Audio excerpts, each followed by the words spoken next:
Il Veneto rivendica un ruolo. Prima di tutto ci aspettiamo che vada in porto il governo e poi proprio perché viviamo in un territorio che è come dire, innervato di attività medie e piccole, che ha un tessuto connettivo molto forte anche da un punto di vista sociale, riteniamo che sia utile che il Partito Democratico riesca ad essere presente con un proprio rappresentante dentro il governo stesso. Lo dice apertamente il segretario del Partito Democratico: il Veneto deve contare nel governo che nascerà.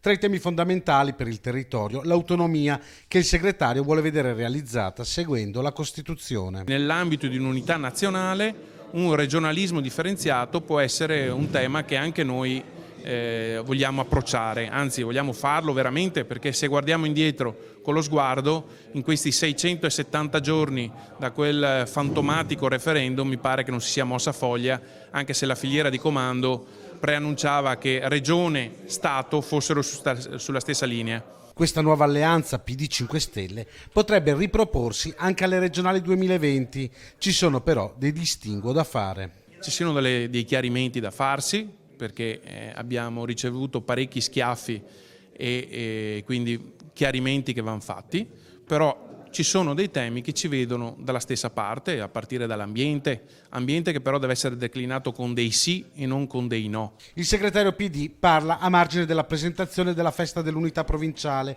una festa che nasce di lotta e si ritrova governativa.